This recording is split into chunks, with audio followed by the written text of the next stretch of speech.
All right, signing off. Beautiful.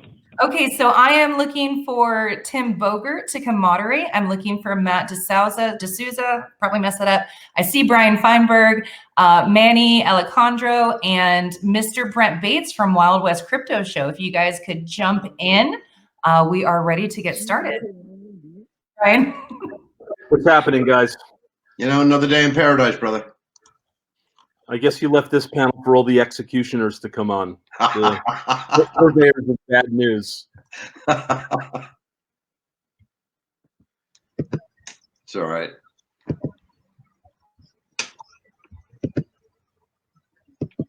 Give it a minute and see if we get another couple people.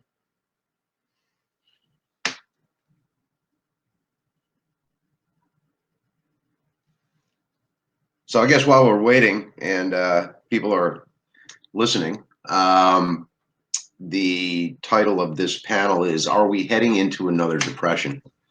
So I guess the first thing is define a depression, right? A recession is a gradual decline in the economy that occurs over 6 months. There needs to be a 1.5% decline in gross national product or other total value of goods and services. And unemployment needs to be at least 6% or higher, right? So that's a recession. On the other hand, right, a depression is unemployment rates going above 20%, needs to be a significant decline in GDP and other factors. So basically, a recession is a short-term economic trough, and a depression is a recession on steroids, right? So we've already seen the Dow Jones go down as much as, what, 30%? And the identifiers for these things are unemployment, bankruptcy, and foreclosure, all of which we haven't seen yet. In fact, the reporting that's been out from the government lags because of when it came out. And so we don't know the true numbers of those that are unemployed, although we do see how many people are applying. We have a massive amount of hourly workers that are out of work right now. I think it's a 39% drop in the number of hourly workers that are going to work right now. And so the question is, are we heading into a depression? But before we go into that, first, Bryan, you want to give a little introduction? Well, first of all, I'd like to thank you, Tim, as well as the CoinGenius team for having me today. You know, this is a topic that's on everybody's mind right now. It's not kind of where we are. We all know where we are right now. You know, this was a dramatic impact across so many different macro economic factors that, you know, it's not really whether or not anybody saw this coming. It's the question of not was the central banks of the world prepared for this? And they had to adjust very, very quickly to this kind of new reality. As far as I'm concerned, I run a venture accelerator in New York. I've been involved in the data space, especially around blockchain, for the last 5 years. You know, I think this is a topic that is of great importance to our industry, simply because it creates a disruptive window for us to be able to kind of get across the fact that, you know, the digital economy, especially as it relates to blockchain, is going to play a very, very important role going forward as the economies of the world reset. Right, right. Matt, you want to introduce yourself and make a comment there? Yeah. Matt D'Souza. I run a digital currency hedge fund called Blockchain Opportunity Fund. I also run 2 other companies. One's a Bitcoin mining fund, and another is a service provider called Blockworth Solutions. You know, I think you made some great points. I think it's too early to see how the stimulus and everything is going to affect the economy. Ultimately, I think the shutdown will drive. There's really an acute and chronic issue. The acute is how well do we handle flattening out the curve and controlling the virus, and then that acute issue will flow to how it affects, you know, jobs and consumer sentiment and the economy. So I really evaluate things one step at a time. Are we going to tackle coronavirus properly, contain it, and impede that acute issue? Because that's what's really going to flow into how badly businesses are going to get disrupted at the large corporate level as well as at small businesses. Sure, sure. I also see Marshall's on here. Marshall, are you live there? I can't see it. Okay. I'm sure he's going to catch up in a minute. You know, when I look at what's going on here and I'm thinking about whether or not it's a recession or depression, obviously nobody's got a crystal ball, right? But if you look back to the 1920s and you can establish some parallels, right? Back then they had a deeply divided society, a soaring stock market, and we had those things going into the COVID problem. So there are some parallels there. If you were aware of the financial marketplace, the Wilshire Index was at an all-time high. We were at 12 years of expansion when it usually lasts about 10. And so a lot of people, including myself, were waiting for a correction, a recession of some sort. And how long that would have lasted, nobody would have known. But now introduce COVID into this thing. And I guess what we have to ask ourselves is, are we at a point now where it's precipitous and we need to start talking about whether or not we need a new deal or something close to a new deal in order to stimulate the economy ahead of that depressionary trend? Or is simple economic stimulus through the form of printing money going to be enough? Bryan, do you have a comment on that? Yeah, I don't think printing money is the equation, except it's really a short-term solution right now to satisfy a status quo that, you know, really is not going to have too much impact, except for those people that are going to be are living paycheck to paycheck. You know, there's a deep social problem that has been brought out, and an inequality in terms of access to healthcare. So in a way, this is an equalizer, right? Simply because that this, you know, this horrendous pandemic that everybody in the world has been thrown up against, you know, it's indiscriminate against everybody. We're all suffering from it. I don't think there is really a monetary policy is going to play a certain factor here, but there really has to be a rebalance of, I would say, the social structures in this country. Certainly, as the United States is trying to be a leader to, you know, to move things forward. If we look purely at the stock market as an indicator, well, the market is moving actually in a positive direction, and it has been, even though it's in a short-term trajectory trying to retrace itself. So, you know, we want to look at where things are going to be in 6 months from now. And it's up to really innovation and people to kind of get back to work as quickly as they can, you know, to kind of, you know, charge this economy again. Yeah. So monetary policy is going to be part of it, but, you know, there's going to be also inflationary risk going forward. And the duration of this is really what is kind of scary, because we don't know how many quarters of retracement are we going to suffer in the GDP of this country, right? Unemployment, we know, is going to probably top 25–30%, which the world economy has not seen that since the Great Depression. Correct. Since 1929. We've been really in an expansive environment for 100 years.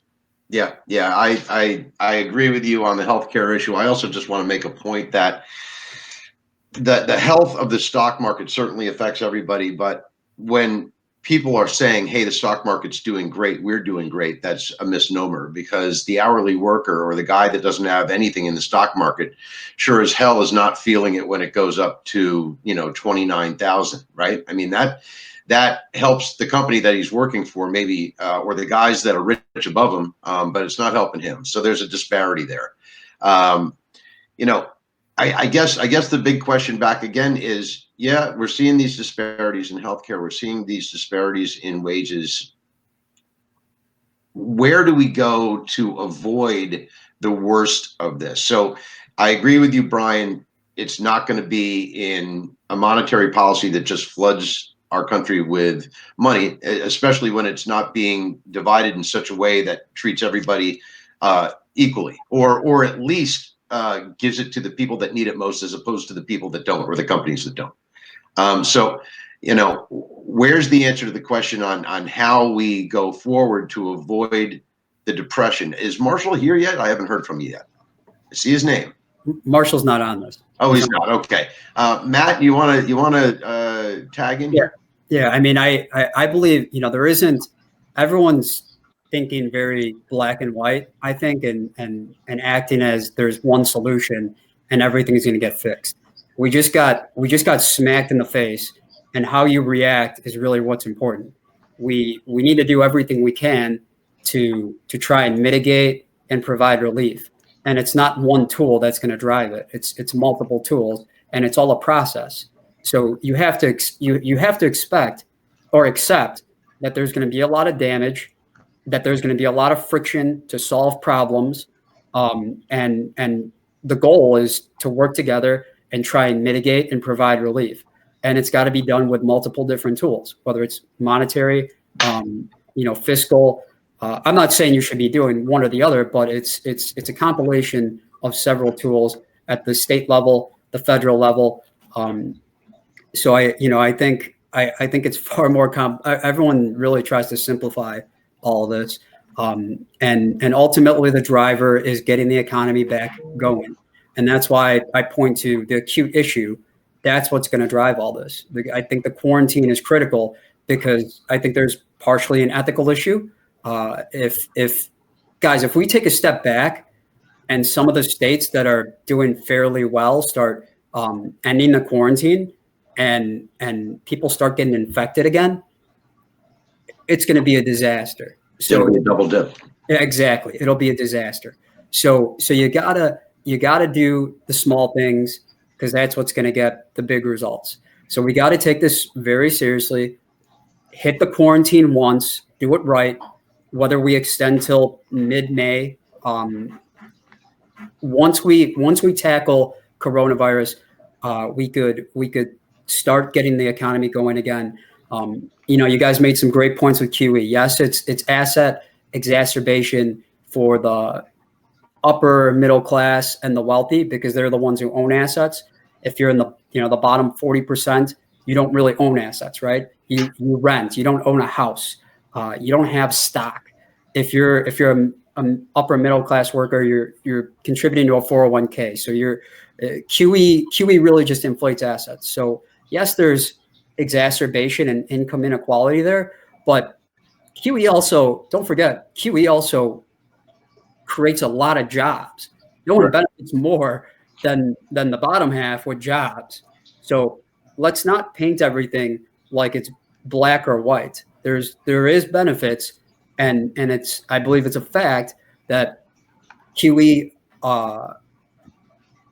it's a fact that QE inflates assets, and the people that are really benefiting from that is upper middle class and wealthy. But it also creates jobs, and jobs are what's most important, and that's what is going to help the lower class the most. It's jobs. So I agree. I agree. And I've heard is a lot of people have, I guess, so far that there may be a new jobs bill with infrastructure and so on. Manny, I see you joined. Would you like to chime in on that for a minute? Yeah, absolutely. Yeah, look, I think we're in a unique situation. So do I think in terms of the title that we will enter a depression? Fortunately, no. I think we're going to be in a severe recession or recessionary period. The biggest problem I see is in terms of, we're sloping down. So the question is, are we gonna be in a V where we bounce right back up? Are we gonna be in an L, or are we gonna be in a W? And my fear is that if we try to come out of this too soon, we're gonna be in a W, potentially with an L. And what I mean by that is that we're gonna dip, we're gonna go up and try to push everything forward and open up the economy because we're all getting restless. But what you have to take into consideration is, are you fully opening up the economy by opening up a place? Okay, what do I mean by that? So let's say there's a bar or restaurant. I live in a financial district in New York. They reopen a bar restaurant in New York City that's usually packed. It has a 500-person occupancy. But let's say even if they reopen the economy at the end of April or May 1st, maybe now the occupancy could only be 50 because of social distancing. Let's say people still are not going to feel comfortable if we can't provide testing. I think testing is key to making people feel comfortable to re-engage in the economy. So it's two-pronged, right? It's not just opening things up. It's how many people will show up if you open things up. And unless people feel confident and comfortable in what they're hearing, the messaging from their leaders, and they're feeling comfortable that their health is okay or won't be in jeopardy, they'll go back to that bar or restaurant. That's one issue. The second issue, like I said, is there might be fundamental laws or regulations still in place with regard to social distancing. So we might not have a big, full-on Big Bang open. It might be a scaled up open where it's incremental. That is not going to have the economic impact that we think. Thirdly, I think a lot of jobs, unfortunately, might be obviated. A lot of retail and social service jobs might not come back because maybe people aren't going to shop like that, go to retail, go to malls. People aren't going to go to the Cheesecake Factory. We don't know what we don't know. So we can't assume that we know what normal is going to be. We knew what normal was pre-coronavirus. Do we know what normal is going to be post-coronavirus? We don't know. And the key, like I said, is testing and unfortunately a reinfection rate. If people get reinfected, we'll immediately have to shut things down again. And I think the fear is, I just watched Trump speak. He's obviously very concerned, wants to open things up in terms of the Corona Task Force press conference. But from my perspective, as someone who is very practical, is if we open up too soon and we don't know what we need to know, meaning can we test people, can we take their temperature, do we have the rapid test, and people are sick, the consumers, the public at large won't trust the government and they won't re-engage. That could be horrific for our economy, and potentially maybe we face a depression or severe recession for more than 2 quarters. Gotcha. I want to get to Bradley in a minute, but I want to make a couple of comments here. The first one is, it concerns me that a regular hourly worker is supposed to be able to survive off of the $1,200 they're supposed to be getting from the government. But the banks, after 1 week, were crying poverty after 1 week of this whole COVID thing starting. So that's number one. The banks are supposed to be in such great shape, and our regular ordinary Americans supposed to live on $1,200. Who's getting the millions and who's getting the $1,200? That seems a little bit disparate.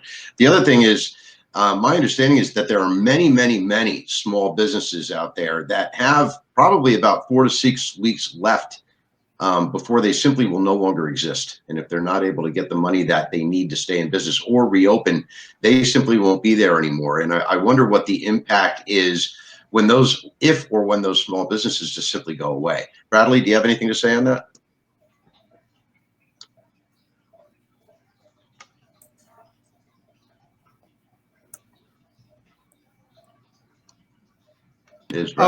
Can you now? Yeah, go ahead.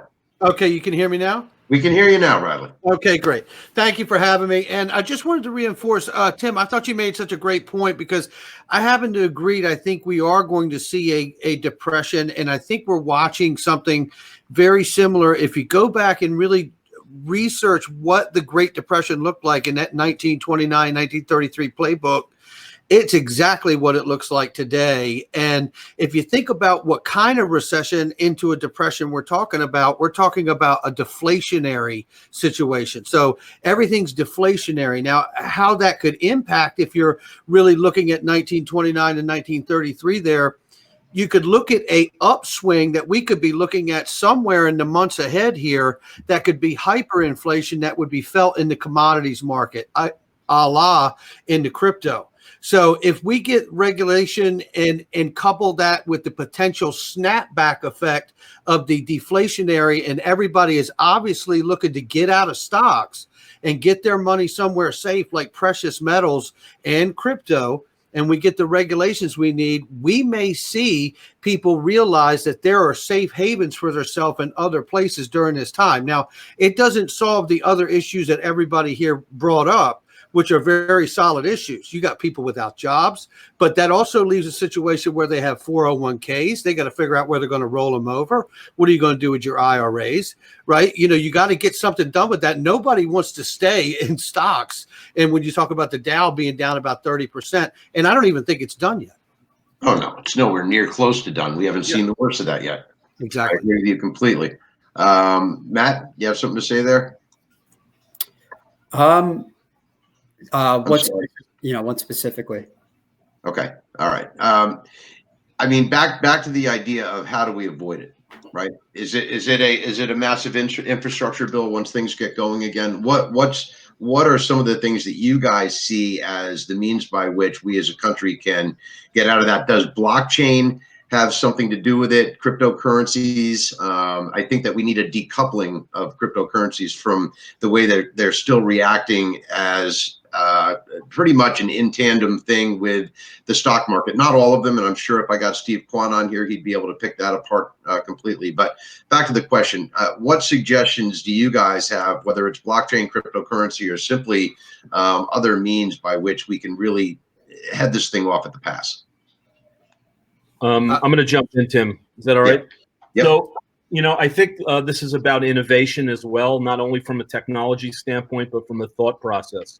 We all have to err on the side of caution at this point, because as much as we would like to think about historical economic events that have led to where we are right now, we're still in uncharted territories. Things are working on a highly accelerated level right now, and we don't know what the impact or the velocity, or I would say the impact of a 40% downturn in the stock market suddenly, because there's a run on, let's say, financial institutions because there's no more cash. The QE that was established by the Fed at, certainly at the White House's pushing of that is really, to tell you the truth, is going to buy us a little bit of time here as we figure out what is the solution going forward. We're moving into a much more socialized economy right now, which means that the democratization of capital right now is going to mean that people are going to have to adapt very, very quickly to this kind of new reality. This is going to drive the gig economy, right, which is kind of where we all are right now in decentralized world. We're running exchanges, we're running companies, from our homes, from our living room, our computers all day long. So I think, there's a business is going to change, right? Unfortunately, there's going to be a big price to pay, and we're going to start to see that probably within the next 4 to 6 months, where really all these solutions, these temporary solutions, are going to run out of steam. I'll jump in real quick. Asia, China, they went through SARS. That's why they were able to clean this up fairly quickly. They've seen the show before. I was in China in October. They still pack everything like sardines. I think there's a lot of talk. I think a lot of pessimistic talk that we've been disrupted. Things aren't going to be the same. All this and that. We're going to adapt. We're going to innovate, and I think things will be fine. I think we'll come out stronger. I think there'll be short-term caution. People are going to learn how to use masks. People are going. I went to Whole Foods 3 weeks ago, and I was the only one wearing a mask. Last week, 50% of people are wearing masks. People are going to adapt. People are going to learn, and we're going to get back to normal. China is, they still pack everyone in like sardines, and they went through SARS. They've seen this show before. Right. So I think there's going to be more transition to working from home, more social distancing. Those are going to happen. But overall, if I were to bet, I would bet that in 9 months, we're closer to normalcy rather than being distant and all this fear. I would bet we're closer to normalcy. And I think we'll make adjustments, act smarter. It's education. This is about education. We came in uneducated and we got smacked in the face because of it. And the next 6 months is going to be education, and we're going to learn how to live in a new society, in a society where there's these risks, and we'll mitigate the risks. When you mitigate risk, you could continue with your life. So that's my opinion. Yeah, I get that, and I think you're right about that, because the lack of knowledge produces fear, right? So now we're in a position where we're starting to gain the knowledge on how to handle this. We've had a couple of comments from people on the chat section here, and Nick chimed in and said bankruptcies were rising as the data show. They were actually rising in the South prior to the market shutdown, or market downturn. For the last few years, I've been looking at the overvaluations and everything else going into this period of time. And I think, like I said, we were due for a recession of sorts anyway. This was the trigger for it. But let me ask another question real quick, and this might spark a little bit of conversation. Should we end the trade war? Should we abandon the trade war during this period of time to help the economy get going again? Opinions? Yeah, I'll jump in. It's Manny. Yeah, I think so, right? I mean, look, I think we need to do what's in the best interest of the United States, and we just need to look forward and not look back. I think the problem is for us right now is we need to be at an inflection point, and we need to realize, you know, obviously this happened because of coronavirus, but it could have really been anything that had this impact. I think this exposes the vulnerabilities that we had in our economy. And, you know, Andrew Yang spoke about this the other day, and I'm not a huge Andrew Yang fan, as you all know, but nonetheless, I think he's right. What this is going to do is unleash a lot of AI, a lot of automation and robotics. We needed some kind of impetus to do that. I think a lot of the jobs that we were talking about might not come back because the longer people are out, the longer places are closed, it's hard for them to ramp up. It's like starting a car in a garage that hasn't been started in 3 years. You know, it might take a while to get that thing going, and a battery might be dead and whatever. So I think there's a lot of vulnerabilities in our economy that we've just been getting away with, like bankruptcies, the overvaluing of the market. So yeah, you know, we were expecting some kind of downturn, not as dramatic and severe as this, but nonetheless, some people, to Brian's point, you know, can't work from home. I'm an attorney. I could work from home. We're all professionals. But if your job is to be a waiter in a restaurant and that restaurant is not open or just open for takeout, you can't go to work right now. You might not ever go to work. And it's a skills gap that's exposed. What can that person do now if that restaurant doesn't open up, or if there's 10 restaurants and only 5 open up, not as competition for, you know, a job that paid minimum wage? Yeah, you Manny, know, so I gotta shut it down in a minute here because we're running low on time. How about everybody get 10 seconds to shoot out their last idea on the subject? Brian, you're first. Look, everybody should be positive at this point right now. This is going to create an opportunity for all of us, you know, to be able to figure out how we can best navigate it. You know, pay attention to your neighbors. Because this is kind of where we are, you know, pointing right now into a closer society. Gotcha. Matt?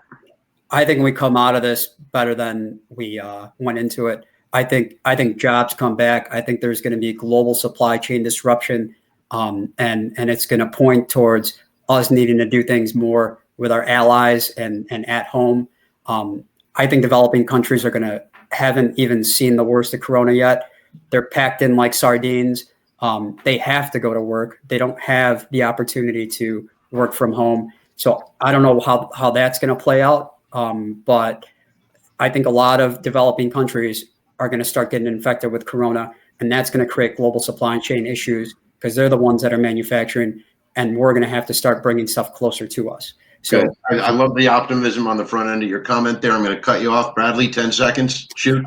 Yeah, I just wanted to say quickly, the velocity of money.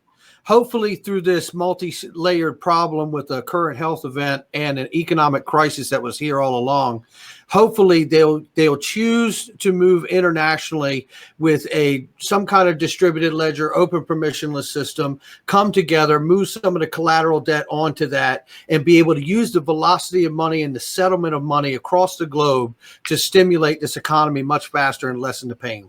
Love it. Please, Manny, I love you. I have to cut it off before I get your last word, but let's get this conversation going on another venue. Jeremy Bourne, you're off to the races. Thank you guys so much for being here. Thank you.